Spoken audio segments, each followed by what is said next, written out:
O que é o amor? Quando podemos dizer que realmente amamos alguém? Hoje nós vamos falar sobre isso.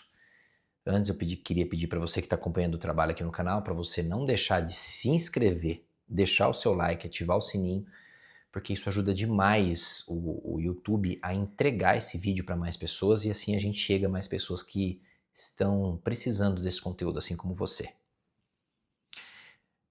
O que é o amor?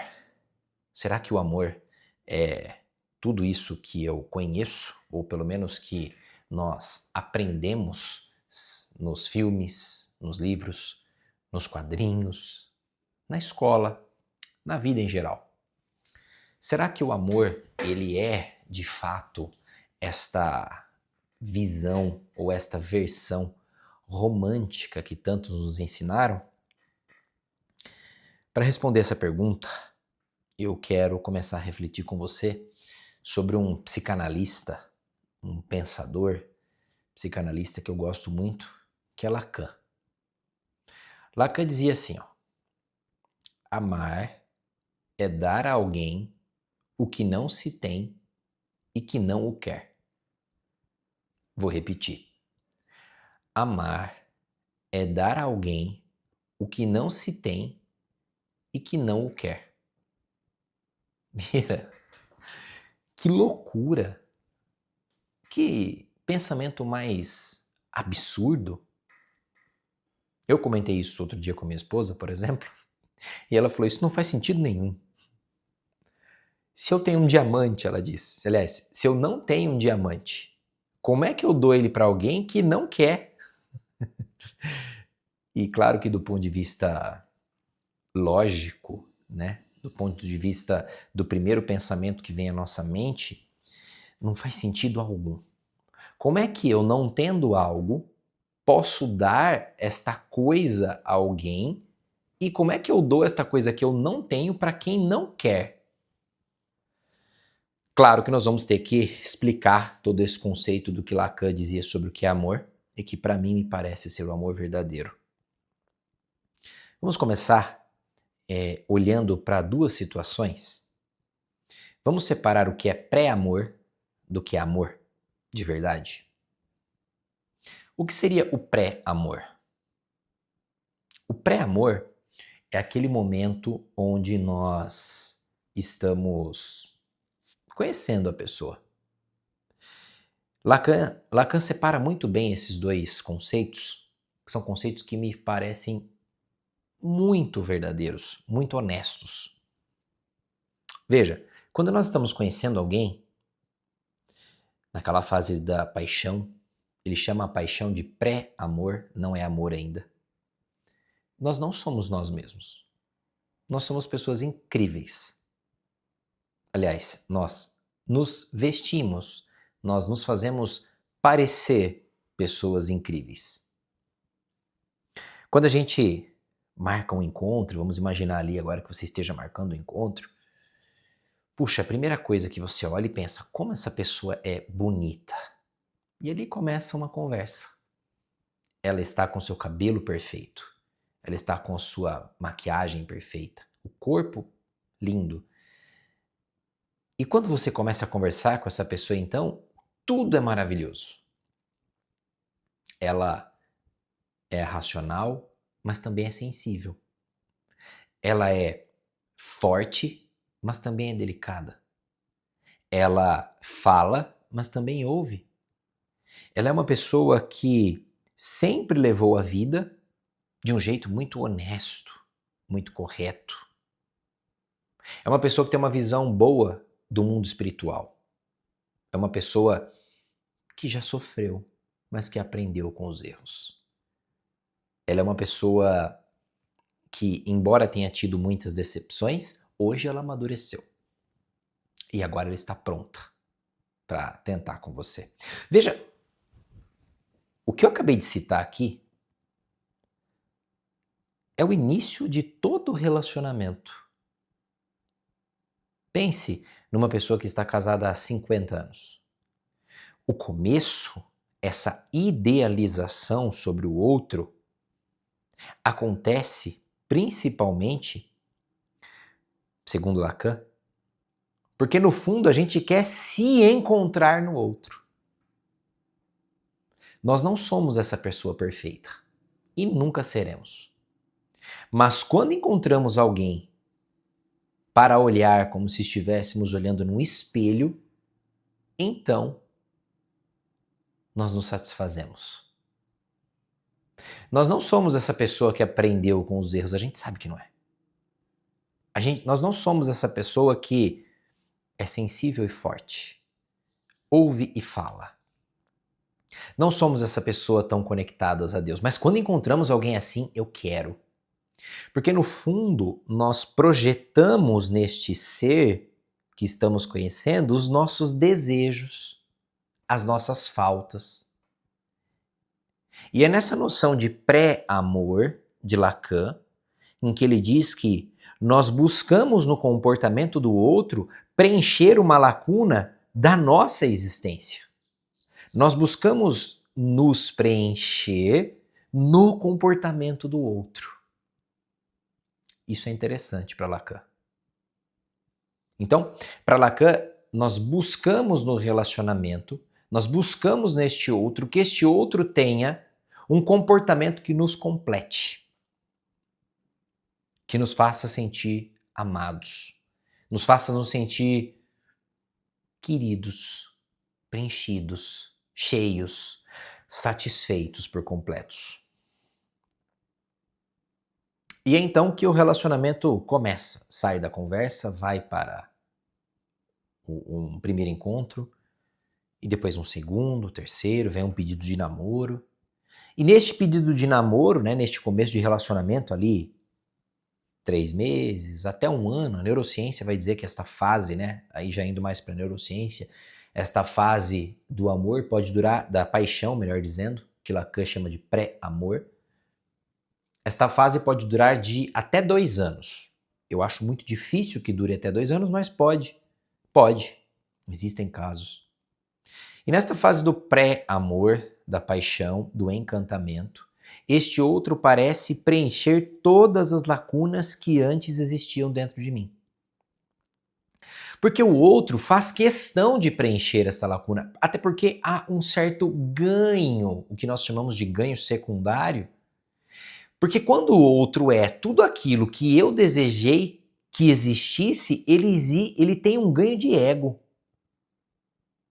Veja, quando eu entrego flores para alguém, bombom, né, aquele começo de relacionamento, vamos comemorar o nosso mêsversário, né? Olha, 1 mês do nosso primeiro beijo, 2 meses do nosso primeiro beijo. Quando eu faço pelo outro aquilo que o outro tanto quis que fizessem por ele, há um encantamento, os olhos brilham, a pele fica rosada, eu ganho um beijo como nunca ganhei, um sexo como nunca ganhei, eu ganho uma validação de meu amor, como você é maravilhoso. Então, neste momento, ambos estão vivendo uma espécie ali de ciclo, de completude e de preenchimento de faltas e de preenchimento de vazios que até então nenhum dos dois tinha provado. Vieira, mas isso está errado? Vamos trocar a palavra certo e errado por isto é como tem que ser? Isto é como tem que ser. É necessário que isso aconteça no começo. O pré-amor é necessário para a existência do que verdadeiramente virá a ser chamado de amor no futuro. Só que o pré-amor, a paixão, não é necessariamente o amor. O pré-amor, ele se baseia no vazio que cada um de nós carrega e na ânsia, no desejo de que este vazio tenha solução. E eu vejo no outro a solução da incompletude da vida que eu carrego. Interessante isso, né? Todos nós carregamos um sentimento de incompletude, de vazio, de abandono, de rejeição desde a nossa infância. Na teoria do estádio do espelho, Lacan explica muito bem que Quando nós... Aliás, explica muito bem, eu estou sendo generoso com Lacan, porque ele é bem complexo de ser entendido. Não faz questão nenhuma de ser entendido, ele simplesmente fala e dá um trabalhão enorme, como aquela frase do início do vídeo, que nós voltaremos a ela ainda. Então, ele traz na teoria do estádio do espelho que, imagine que você nasceu. E quando você nasce, você não tem noção de quem é você. Não existe uma concepção do que sou eu.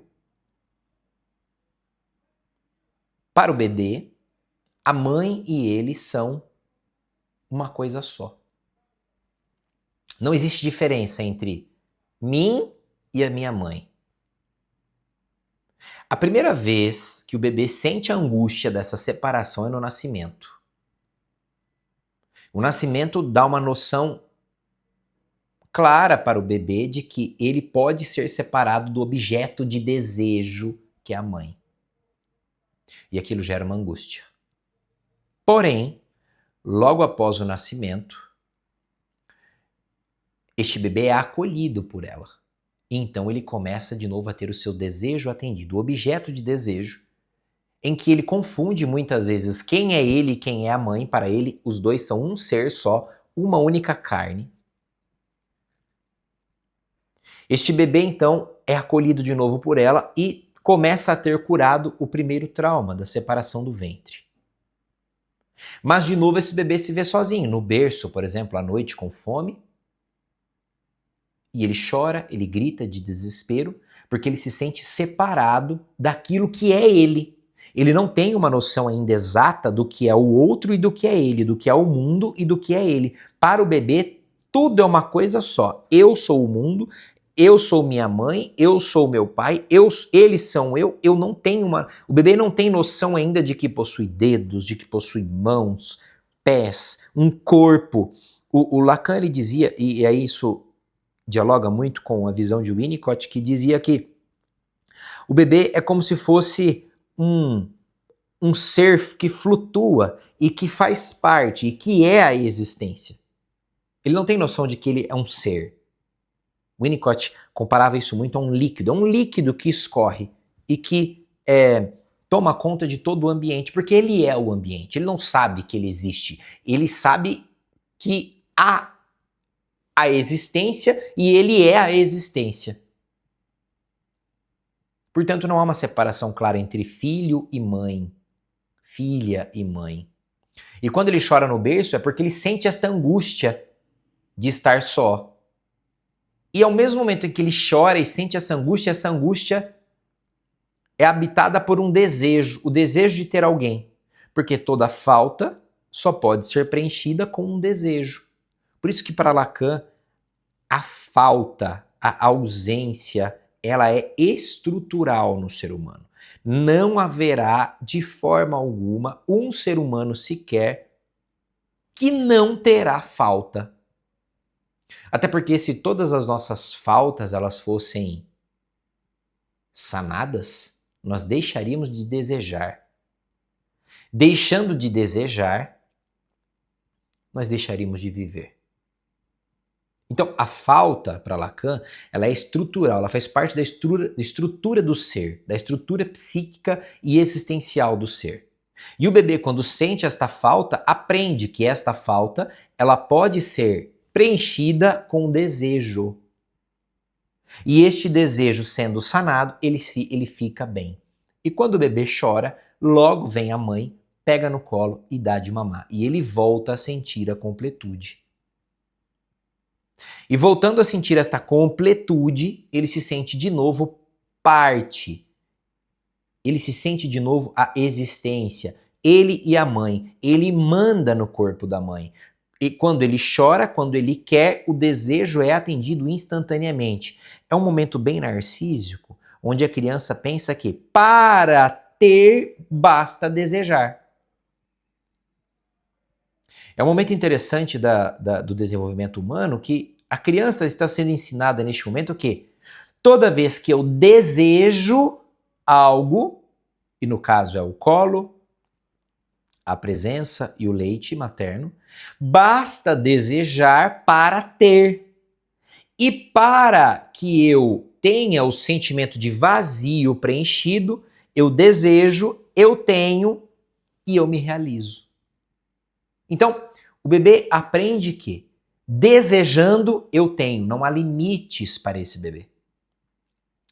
E ao ter, eu me sinto bem. Ao preencher o vazio, eu me sinto bem.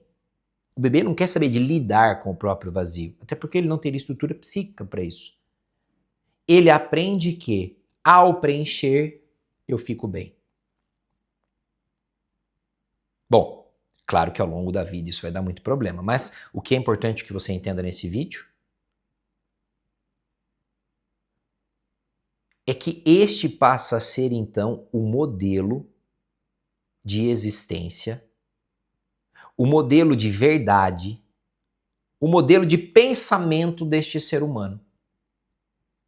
Eu tenho uma falta, basta que eu deseje, tendo este desejo satisfeito, eu fico bem. E agora a gente volta para o início do relacionamento. Se todo ser humano carrega uma falta que vem sendo acumulada, expandida, multiplicada, porque nem todos os nossos desejos são satisfeitos ao longo da infância, e isso é bom porque quebra o narcisismo, mas não quer dizer que esta falta deixe de existir, ela permanece. E agora imagine que você não tem só uma, duas faltas, você tem milhares, milhões de faltas acumuladas ao longo da sua vida.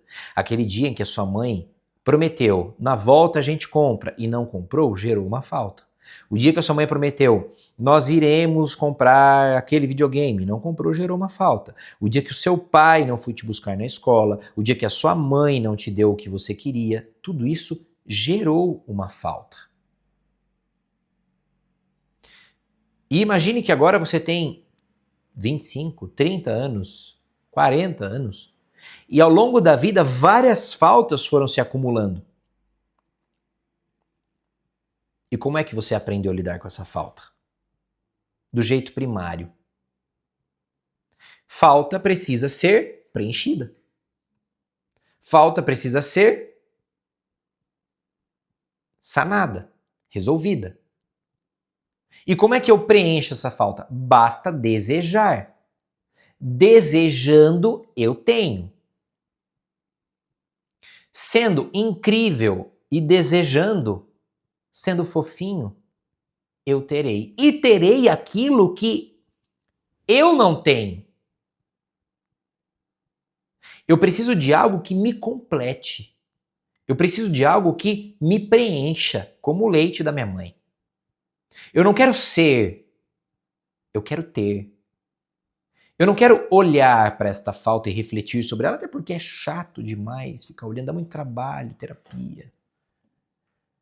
Eu quero alguém que me salve da angústia, desta solidão, desta madrugada, onde eu estou chorando e não tem ninguém aqui perto. Alguém vai chegar.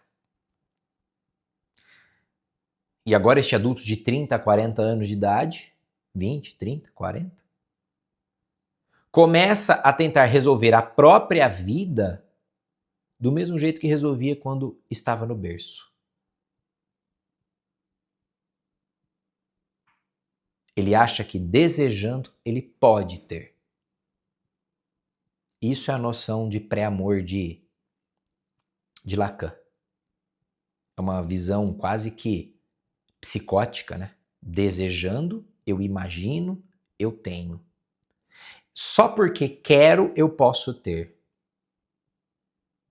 Eu serei abençoado com um milagre, com um salvador. Uma pessoa que chegará e que será tudo aquilo que eu nunca fui. E é aí que a gente vê hoje as pessoas, principalmente no Instagram, colocando filtros para parecer aquilo que não são. É um eu idealizado. Isso começa lá na infância com o que Lacan dizia no estádio do espelho. Quando a criança se vê pela primeira vez no espelho, ela não tem contato com o que ela é. Ela tem contato com uma ideia do que ela pode ser. Um ser perfeito. Um ser que tem poderes, que flutua naquela imagem do espelho, mas que é perfeito. É o contato que a criança tem com ela mesma numa versão melhorada. Não é ela. É uma visão do que ela é, ou do que ela pode vir a ser. Isso também se torna uma espécie de padrão na vida desta criança para a vida adulta. E aí, trazendo para os dias atuais, é o que a gente vê as pessoas tirando foto e se sentindo feias. Tire mais uma e mais uma. Até que você tem 20 fotos na mesma pose, com a mesma cara, fazendo o mesmo bico, fazendo a mesma intenção, com a mesma iluminação, mas a 20ª ficou boa. É idêntica à primeira, a 20ª ficou boa. Mas ainda não está boa. Eu preciso consertar esta imperfeição na tela, eu preciso consertar essa imperfeição no rosto, colocar este filtro para que eu possa permanecer linda. E você olha no Instagram da pessoa, você não tem contato com a pessoa. Você tem contato com o que ela idealiza que ela é. Esta visão narcísica do que vemos hoje nas mídias sociais, das pessoas se vendendo como um produto que não são, o marketing se aproveita muito disso, né?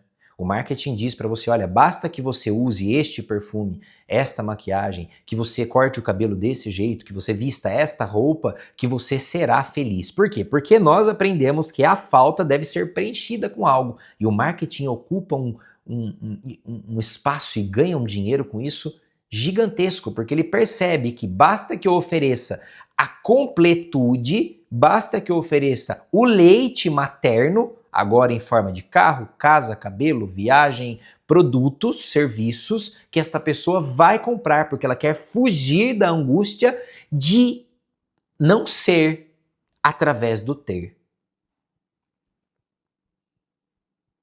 E então, agora este adulto, que tem um Instagram perfeito daquilo que ele não é,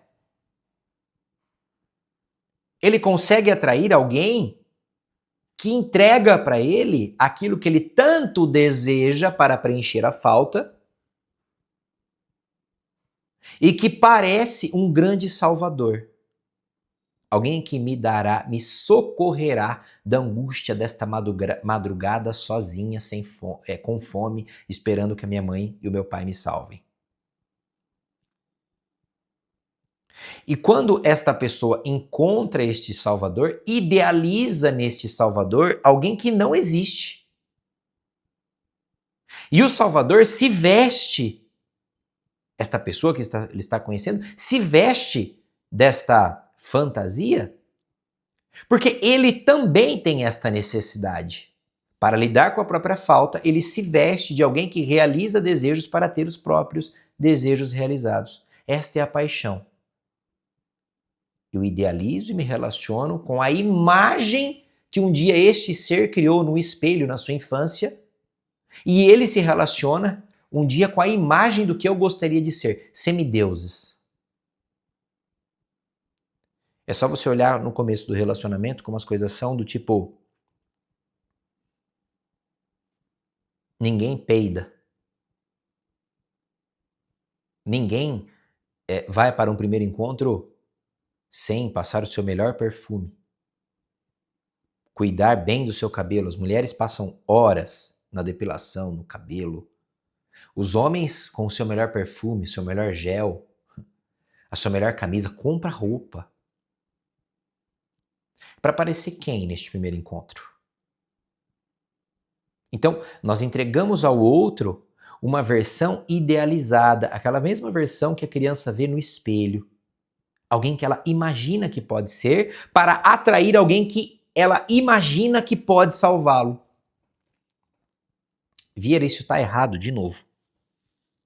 Não vamos trabalhar com certo e errado. Vamos colocar as coisas como são. Não é assim?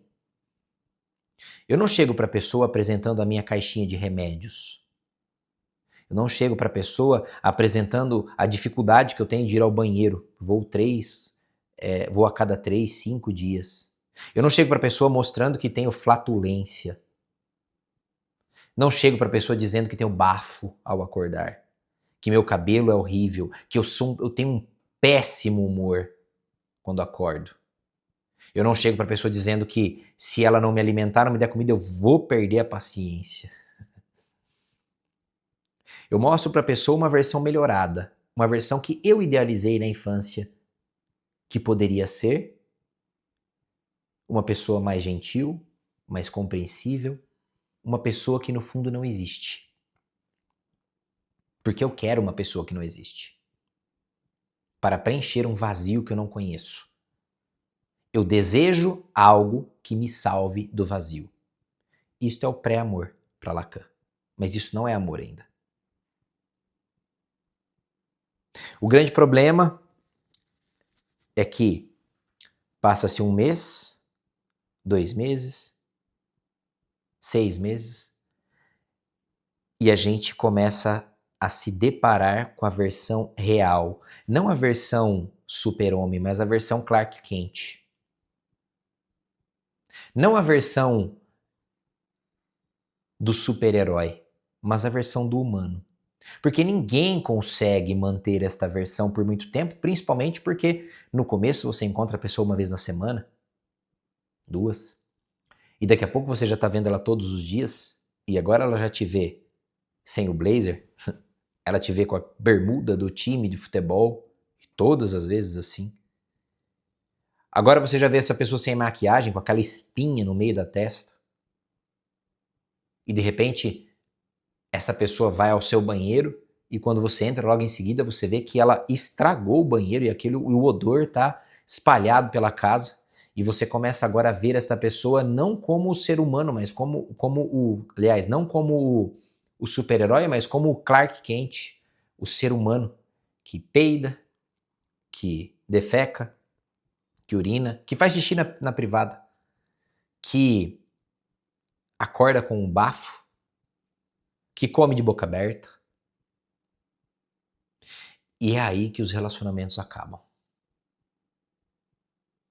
Porque quando este outro não satisfaz o meu desejo, eu tenho que olhar de novo para a falta. E eu começo a culpar o outro de não estar mais preenchendo a minha falta.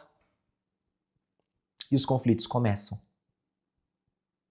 E é aí que nesta fase é muito comum os relacionamentos acabarem, 1 ano depois, meses, 1 ano, 2 anos.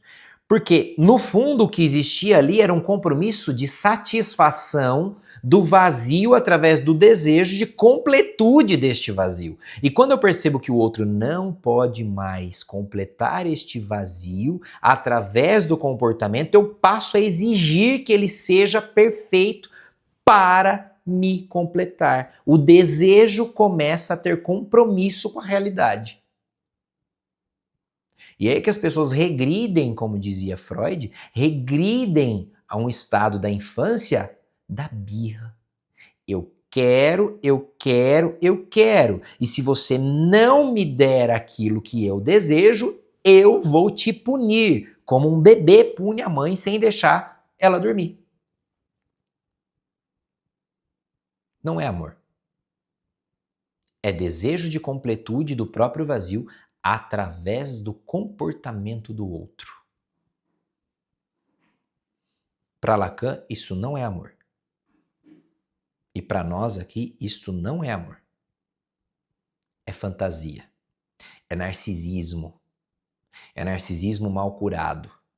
Eu não estou falando do transtorno de personalidade narcisista, eu estou falando de uma parte importante da sua psique, da sua personalidade, que é o narcisismo, que vai dizer que basta desejar que você vai ter. E se você tiver, você será completo. Você já viu pessoas que desejam o carro, compram e não são felizes?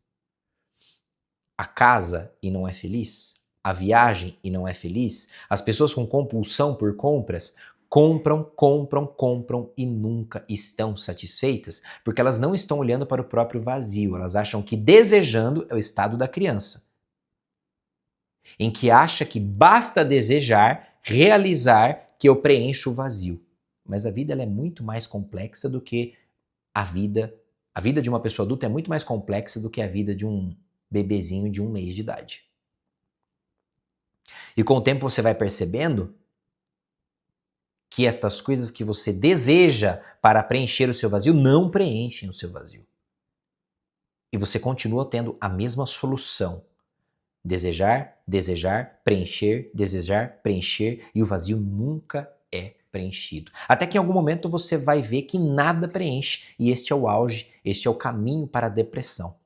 Perceber que este vazio não tem solução através do desejo. Só que tudo o que você conhece é desejar para preencher. Então, se não tem solução e desejar para preencher não resolve, depressão.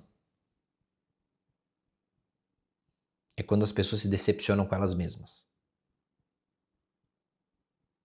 É quando as pessoas se decepcionam com aquilo que elas imaginaram do outro. Porque no fundo, tudo que eu quero é encontrar alguém em que eu possa ver os meus vazios preenchidos naquela pessoa.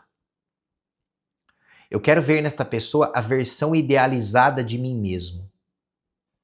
Eu quero ver nessa pessoa a perfeição que um dia eu achei que eu poderia ser. Mas como eu não posso ser, eu projeto nela. Ela será, assim como a mãe que salva o bebê na madrugada, ela será a pessoa que será tudo aquilo que eu não sou. Ela não peida, não ela tem um sono regular, ela se alimenta corretamente, ela é trabalhadora, ela é forte, mas é gentil, ela é corajosa, mas é delicada, ela é uma pessoa que ouve, mas fala, ela é uma pessoa que toma atitude, ela reserva o restaurante, ela escolhe o lugar que a gente vai comer, mas ao mesmo tempo respeita o meu espaço, respeita o meu limite, ouve os meus desejos. Ela é uma pessoa que faz tudo aquilo que eu não faço.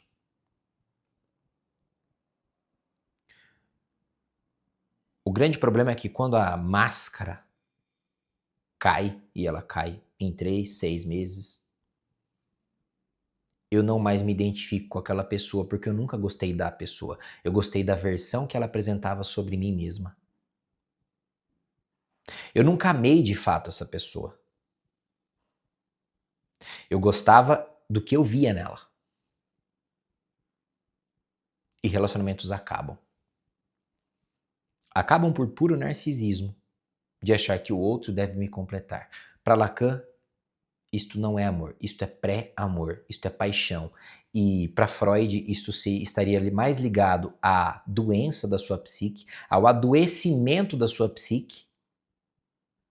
A paixão é considerada um estado psicótico, um estado doentio da sua mente,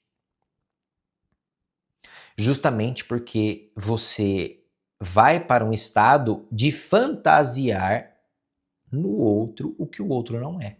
Isto é psicose.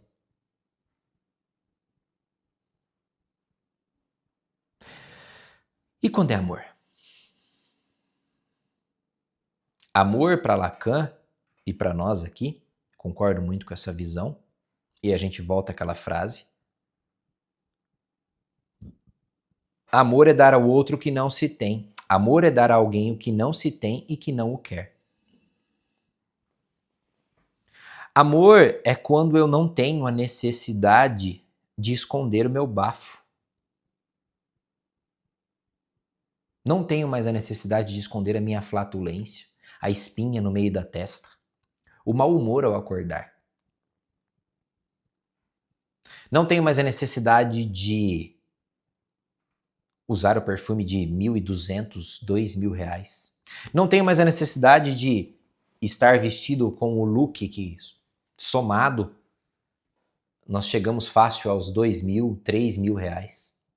Não tenho a necessidade da depilação perfeita. Não tenho necessidade do cabelo perfeito. Não tenho necessidade da 20ª foto para perceber que eu sou como sou.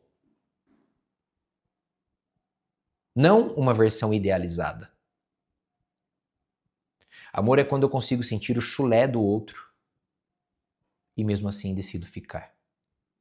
Amor é quando eu consigo sentir o bafo do outro e mesmo assim decido ficar.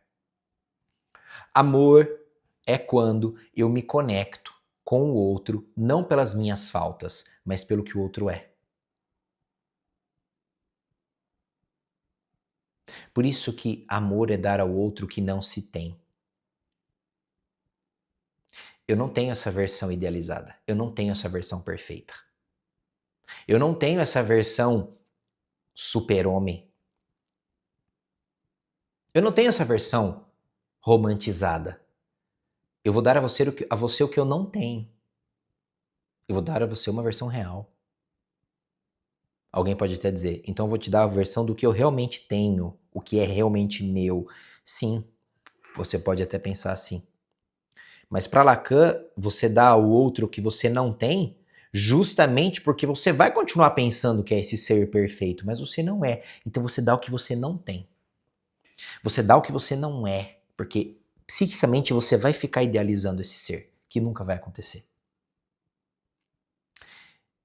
E é dar ao outro o que ele não quer, porque ele não quer essa versão que peida, que tem chulé, que tem bafo, que é remelento, que é mal-humorado, que é essa pessoa meio bipolar às vezes, né? Acorda bem, dorme triste, dorme feliz, acorda mal-humorado. O outro não quer essa versão. Ele não quer.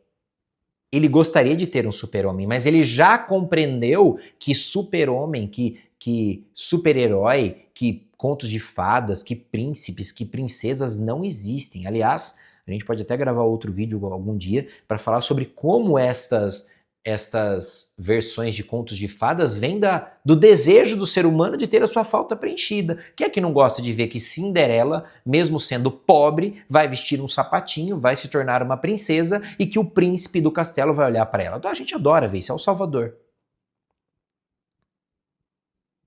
E a fantasia dos homens, né, os contos de fadas, são a pornografia. Que homem que não gosta de pensar que ele vai chegar em casa cansado, chechelento, remelento, que ele vai abrir a porta de casa, a mulher vai estar com a roupa perfeita já, com a sua calcinha microfio dental, e ela vai olhar para ele e vai falar assim, uau, como você tá um gato, e ele todo suado, ela tira a roupa dele, paga um belo de um boquete para ele, e ele fica, meu Deus, e ele todo fedido, mas ela gosta disso. Esse é o sonho da pornografia, que são os contos de fadas dos homens. No mundo real, você tem que lidar com a TPM.